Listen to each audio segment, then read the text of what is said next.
నమస్తే రజిత గారు. నమస్తే ఉషా. కొంతమంది, నేను అందరని చెప్పట్లేదు, ఎవరైతే భార్యలు హస్బెండ్కి అన్ని రకాలుగా సహకరిస్తూ ఉంటుంటారు, వాళ్ళకి కావాల్సిన ప్రతి పని వీళ్ళ దగ్గర నుంచి చూస్తూ ఉంటుంటారు. ఎలా ఉంటుందంటే కొన్నిసార్లు వాళ్ళ పాత్ర ఇంట్లో పని వాళ్ళు ఎవరైతే ఉంటుంటారో వాళ్ళకి ఆమెకి పెద్ద తేడా లేదేమో అనిపిస్తూ ఉంటుంది. బయటపడి చెప్పుకోలేరు, ఎవరిని ఆశ్రయించలేరు. బట్ ఆ భర్త మాత్రం అవాయిడ్ చేసినా తీసుకోవచ్చు, కానీ ఇంకొక ఆడదాన్ని చూస్తున్నాడు అంటే భార్యకి అది చాలా పెద్ద పెయిన్. ఏ విధంగా చూడాలి అంటారు? అంటే అన్ని విధాలుగా ఆడది సరైన దారిలో ఉన్నప్పటికీ కూడా భర్త ఇటువంటి పనులకి పాల్పడుతున్నాడు అంటే భార్య తీసుకోవాల్సిన యాక్షన్ ఏంటి అసలు? సో యాక్షన్ భార్య తీసుకోవాల్సింది కానే కాదు అసలు. యాక్షన్ ఎవరు ఎలా తీసుకుంటాం ఉషా? భార్య తీసుకోవాల్సింది కాదు, భర్త దగ్గర నుంచే రావాలి. అసలు మీరన్న క్వశ్చన్లో రకరకాలుగా వెళ్తూ ఉంటారు. మీరన్న క్వశ్చన్లో మనం ఈజీగా అంటే క్రిస్ప్గా అడుగుతున్నారు. దిస్ లేడీ ఈజ్ అన్నీ చేస్తుంది భార్య, అంతా బాగుంది, అయినా కూడా చిత్తకార్త కుక్కలాగా పక్క వైపు చూస్తుంటాడు ఎంగిలిస్తార్ల కోసం అన్నట్టు మాట్లాడారు మీరు, రైట్? సో నేనేమంటున్నాను అంటే అసలు ఫస్ట్ ఎందుకు వెళ్ళడానికి రీజన్స్ ఏంటో మాట్లాడుకుందాము.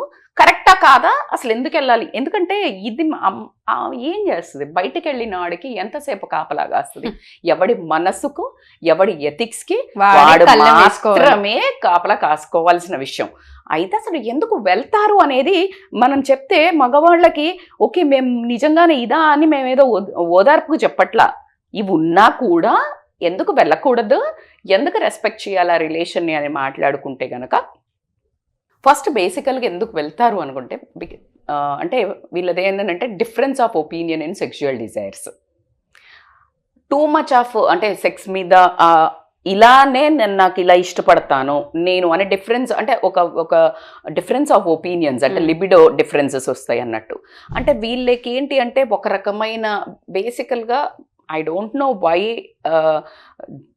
జెంట్స్ సెక్స్ కోరుకుంటే అది వాళ్ళ జన్మ హక్కులాగా, ఆడదానికి పెద్ద ఉండదు. ఒకవేళ అమ్మాయి కోరుకుంటే దాన్ని బరితగించిన దానిలాగా మాట్లాడే ఒక సంస్కృతి ఉండబట్టి వీళ్ళ విచ్చలిబిడితనానికి ఒక మంచి ఫాస్ట్ ట్యాగ్ క్రియేట్ చేయడం జరిగింది. సో అందుకనే వాళ్ళకి నాకు సాటిస్ఫాక్షన్ లేదు, నేను అడిగినట్టు ఆమె చెయ్యట్లేదు. నాకు మొన్న ఒక కేసు వచ్చింది. ఆ కేసులో ఏం చెప్తున్నారు అంటే that lady doesn't want to become a nude. ఆ రీజన్ పెట్టుకొని ఆయన ఆ ట్యాగ్ పెట్టుకొని ఈ can go for other relation. ఆమె నేను చెప్పినట్టు వినట్లా, దానికి ఏం మాట్లాడాల్సి వస్తుంది ఇప్పుడు నేను? అది టూ మచ్ పర్సనల్. అసలు కొన్నిసార్లు అయితే ఈ రిలేషన్లో ఇలాంటివి కూడా వినాల్సి వస్తుందా? ఏంటి అర్థం కావట్లేదు. మనం బయట చింపి కడుపు చించుకుంటే మాట్లాడతాను, ఇట్లా మొత్తం పొరలుగా తీసి మాట్లాడుతున్నారు. వీళ్ళకి మన బుద్ధి ఉందా? ఇలాంటివని కొంచెం కోపం వచ్చే వాళ్ళు కూడా ఉంటారు. చచ్చిన మీరు నన్ను ఎంత కొన్ని రిక్వెస్ట్ చేస్తే కానీ నేను ఇలాంటి టాపిక్స్ చెయ్యను. బికాజ్ కానీ ఒక సమస్యను ఎప్పుడైతే వస్తుందో దాన్ని పూర్తి తరహాలాగా వివరించడానికి ట్రై చేస్తున్నాం, కానీ మేము అన్స్ట్రిప్ ద సిచ్యుయేషన్ని చేస్తున్నాము, మనుషుల్ని చెయ్యట్లా. We are అన్స్ట్రిప్పింగ్ that సిచ్యుయేషన్ని.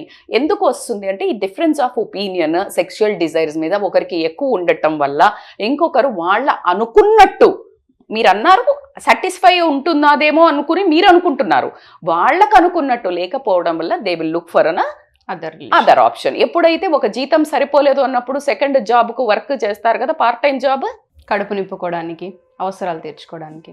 నీడ్స్ వేరు, లగ్జరీస్ వేరు. You are getting my point. So that is the important. ఇంకొకటి ఏంటంటే ఫిజికల్ అట్రాక్షన్. బేసికల్గా ఫస్ట్ పెళ్లి చేసుకున్నప్పుడు ఫిజికల్ అట్రాక్షన్ చూసి పెళ్లి చేసుకున్నారు అనుకో ఉషా, అందంగా ఉన్నారనో ఏమైనా చేసుకున్నారు. ఆ ఫిజికల్ అట్రాక్షన్ని చూసి చేసుకున్నప్పుడు అది లాంగ్ టర్మ్ ఉంటుందా? ఫిజికల్ అట్రాక్షన్ ఎవరికి ఉండదు. ఎవరికి ఆ ఫిజికల్ అట్రాక్షన్ ఇంకా రోజు రోజుకి పెరగాలంటే అది ఎక్కడ కనెక్ట్ అవ్వాలి? బిహేవియరల్ అట్రాక్షన్ దగ్గర, మ్యూచువల్ రెస్పెక్ట్ దగ్గర ఉన్నప్పుడు మాత్రమే ఆ ఫిజికల్ అట్రాక్షన్ హోల్డ్ చేసి పెడుతుంది. సో ఆ ఫిజికల్ అట్రాక్షన్ ఏమవుతుంది over the period of time, పెళ్ళి అయిన తర్వాత ఏమవుతుంది, పిల్లలను వీళ్ళ కేరింగ్ తగ్గుద్ది. అదే బాయ్ ఫ్రెండ్ గర్ల్ ఫ్రెండ్ దగ్గరికి వెళ్ళేటప్పుడు, లేకపోతే పెళ్లి సెటిల్ అయినాక భర్త దగ్గరికి, లేకపోతే కొత్తగా పెళ్ళైనప్పుడు అలా షిఫాన్ చీరలు కట్టుకొని అలా ఉండి అది రోజు మంచి తయారయ్యి కాజల్ పెట్టుకొని ఐబ్రోస్ ఇట్ట ఉన్నదంతా పెళ్ళికి పోయాక వాళ్ళు బాధ్యతలకు విలువనిస్తారు, నీకు బాడీకి విలువనివ్వరు. లేడీని గమనిస్తే వాళ్ళది చాలా టర్న్ ఉంటుంది. మళ్ళీ ఒక 40స్కి వచ్చాక ఏమన్నా మళ్ళీ దాని మీద ఫోకస్ పెంచుతారేమో కానీ ఈ లోపల మాత్రం వాళ్ళదంతా పిల్లలు, సంసారము, ఈ ఇల్లు, ఈ ఫ్యామిలీ వాళ్ళని అర్థం చేసుకోవటము, ఈ ఫ్యామిలీ రిలేషన్ వదిలేసి వచ్చి సెటిల్ అవ్వటము, వీటి మీద ఎక్కువగా పెట్టే వరకు ఫిజికల్ బాడీ మీద మేబీ లావ్ అవ్వటము, కేర్ తీసుకోకపోవటము, ఇది వీళ్ళకి ఒక వంకలాగా బయటకి హెడ్ లైట్ ఇలా తిప్పడానికి ఆస్కారం ఉంది. ఎందుకంటే మిగతా వేరే అమ్మాయిలు ఒకవేళ పెళ్లిగా అన్నోళ్ళో లేకపోతే పెళ్ళైనాక కూడా ఈ బాధ్యతలు లేని వాళ్ళు అలా తయారై ఉంటారు. ఇది మిలుకుమని అటువైపు తిరగడం జరుగుతుంది. ఎండ ఎటు ఉంటే అటు సన్ఫ్లవర్ తిరుగుతుంది కదా, ఎండ అట్లా అందంగా కనిపించి అదే నీట్నెస్ మెయింటైన్ చేయాలి అనుకుంటే ఒక్కసారి నువ్వేం చేస్తావో గుర్తు తెచ్చుకో. ఇంటికి వచ్చిన తర్వాత ఒక లుంగి వేసుకొని ఒక పిచ్చి షాబీగా గడ్డం వేసుకో. మరి ఆమెకు కూడా 3 ఉండకపోవచ్చు, మళ్ళీ ఆమె కూడా వేరే పెట్టుకుంటా అంటే ఈ క్వశ్చన్కి ఆన్సర్ చేయాలి కదా. చెయ్యండి అబ్బా, తిట్టుకున్నా సరే చెయ్యండి.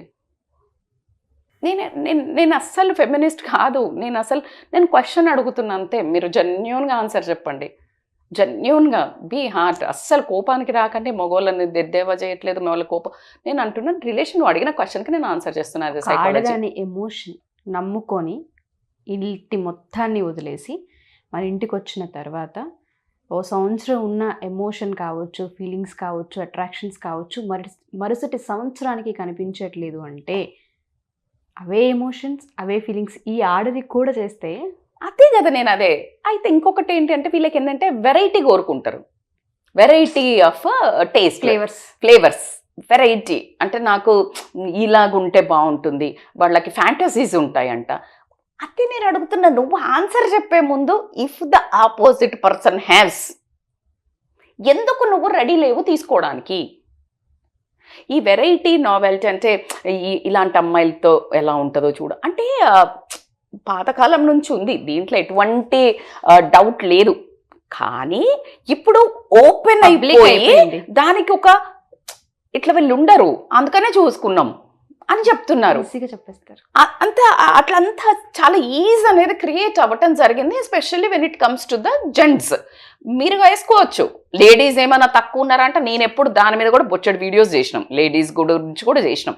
Now particularly this topic is regarding this people కాబట్టి మీరు ఎక్కడి వరకు కరెక్ట్, ఒకసారి మీకు ఎంత కష్టాలు వస్తాయి, ఎంత ప్రాబ్లమ్స్ వస్తాయో నేను వెనకాల చెప్తాను. సో కాబట్టి ఈ వెరైటీ నావెల్టీ కోరుకోవటం వల్ల వీళ్ళకి వచ్చే ఈ కోరికల వల్ల ఇది నిన్నంతా పక్కకు పెట్టడం జరుగుతుంది. అది కాకుండా ఏమవుతుందంటే ఎప్పుడు కానీ గుర్తుపెట్టుకోండి, ఫిజికల్ ఇంటిమసీస్ డైరెక్ట్లీ ట్విన్డ్ ఇలా కలిసిపోయి మెలవేసుకొని ఉండేది ఎమోషనల్ కనెక్షన్తో. It's too much twined. Physical intimacies always goes with emotional connection intimacy. So ఏంటిది మేడం ఇది ఎమోషనల్ అంటే? ఎమోషనల్ ఇంటిమసీ అంటే ఒకళ్ళ మీద ఒకళ్ళకి పెనవేసుకుని ఒక బంధం ఉండాలి. ఎలా అంటే వెళ్ళేటప్పుడు అరే వెళ్తున్నారా, ఏమొద్దు వెళ్తున్నాను, just like I miss you.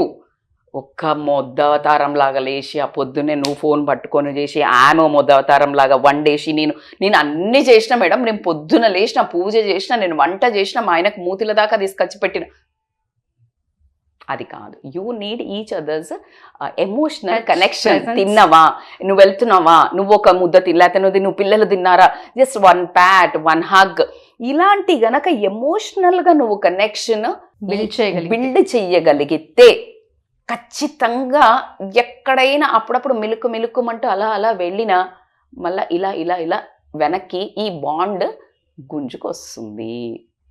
గాలి వచ్చినప్పుడు పతంగ ఏం చేస్తుంది, వెళ్ళిపోతా ఉంటుంది పైకి. ఎప్పుడైతే నీ చేతిలో ఆ డీల్ ఉందో, థ్రెడ్ అది ఉందో, చరక మాంజా, ఈ కనెక్షన్ నేను మళ్ళీ వెనక్కి తీసుకొస్తుంది. సో ఈ connection is a very very important. Emotionally bond అవ్వటము, అది పనులు చేయటం వేరు ఉష, నేను అన్నీ చేస్తున్నాము బాధ్యతలు చేయటం వేరు.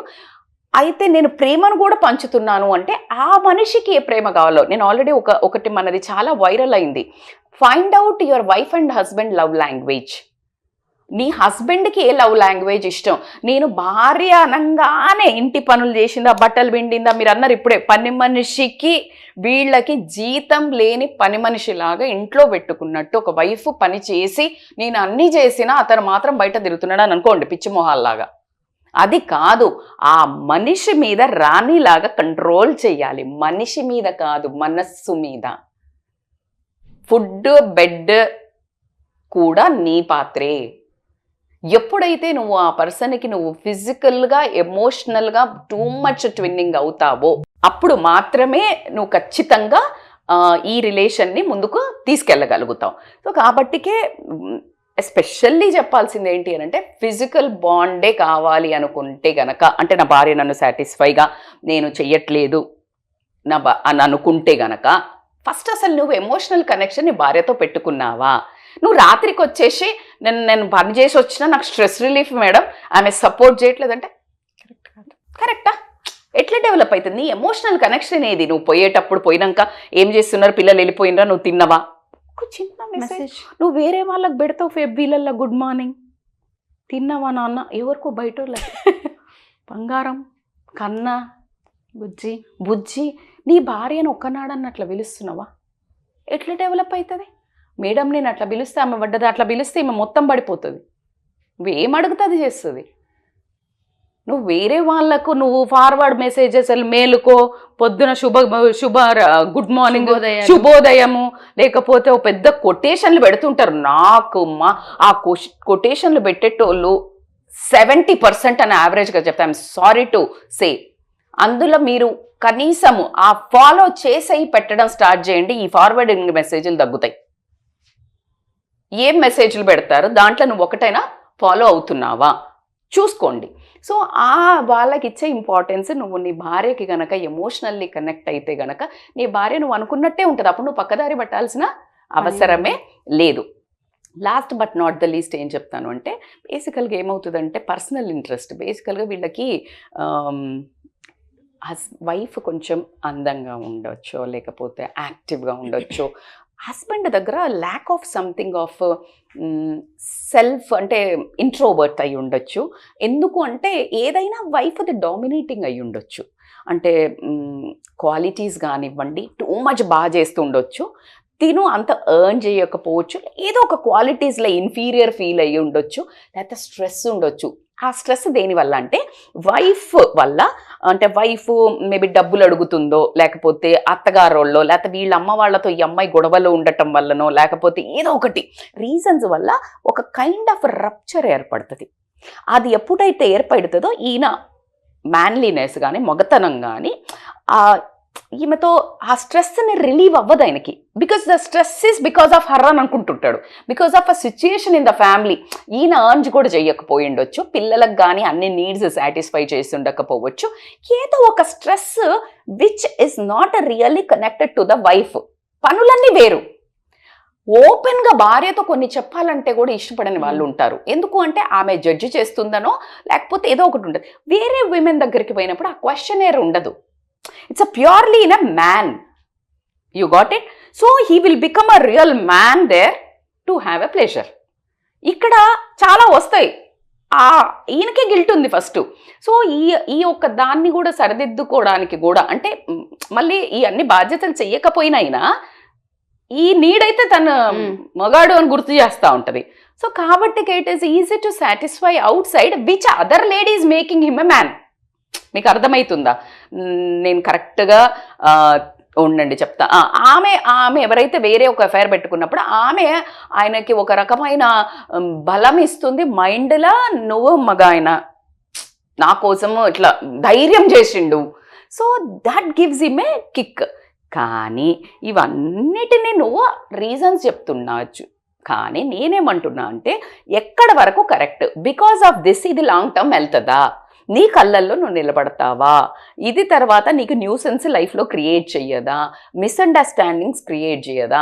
మరి ఈ అన్ని రీజన్స్ మీద ఇంకొక వైపు పెట్టుకునే దానికంటే ఇవన్నీ రీజన్స్ని మలుచుకొని నీ భార్యతో కూర్చొని చర్చించుకుని, నువ్వు వేరే నావెల్టీగా ఇంకా ఏదైనా వెరైటీ కోరుకుంటే ఆమెకి నేర్పించుకుని, నీ వైఫే కదా, నువ్వు ఎవరి దగ్గరో కోరుకొని చిన్నతనం అయ్యి నువ్వు సొసైటీలో తగ్గేదానికంటే నీ భార్యకి చెప్తే ఓకే నేను ఈయనకి నేనంటే ఎక్కువ ఇష్టం ఉంది కాబట్టి తను ఎమోషనల్లీ కనెక్షన్ డెవలప్ చేసుకుంటే నువ్వు అనుకున్న నావెల్టీ నువ్వు అనుకున్న ఇది పర్సనాలిటీ ఏమైనా చేంజ్ అయింది అని అంటే నువ్వేమన్నా సల్మాన్ ఖానా, నువ్వేమన్నా షారూఖ్ ఖానా, నువ్వేమన్నా రామ్ చరణా, నువ్వేమనుకుంటున్నావు, నిన్ను నీ భార్య అనుకుంటే ఏంటి అని ఒక క్వశ్చన్ వేసుకో. కాబట్టి ఎమోషనల్ బాండ్ డెవలప్ చేసుకోండి, కమ్యూనికేషన్ పెంచుకోండి, లాయల్టీ అండ్ ట్రస్ట్ పెంచుకోండి.